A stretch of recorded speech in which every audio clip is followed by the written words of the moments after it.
Got you.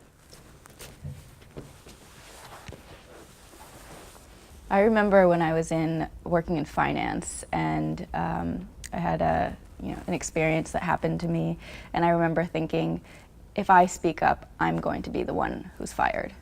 I am just out of college, and I have gotten into this amazing firm, and why would I put myself on the line?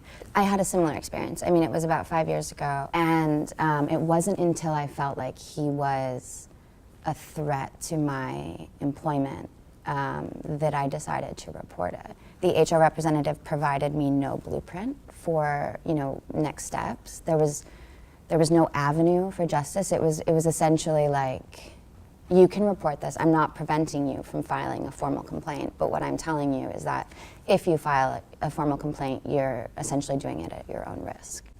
And I knew at one point, I just have to get out of here. I ultimately didn't even stay for more than 2 years. So I ended up completely shifting careers and going just jumping into entrepreneurship. I remember going into one of my first meetings, and my COO was a 35-year-old white male, and the investor walks straight over to him, shakes his hand, and brushes me off as the assistant, and I'm the CEO of the company. And I remember just standing there and being like, completely shaken up. And yeah. I just said, I can't say anything because I'm here asking for money, and this guy holds all of the power.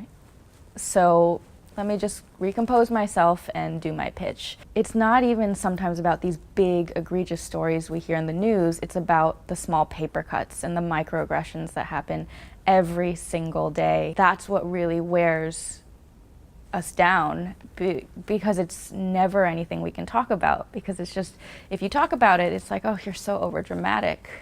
In the workplace, though, what's paramount for me is, wage discrimination and all of the ways in which women are physically held back because of the fact that they're not making, as much money as their male counterparts, because of the fact that they're interrupted in meetings, because of the fact that their pitch isn't accepted. Talk about the wage gap, talk about just the day-to-day discrimination that we experience. It's not just for women who are privileged and have the ability to speak out. It's for, all races and all classes of women who need to have their voices heard and who will never have that opportunity because they will be fundamentally jeopardizing the ability to feed their children.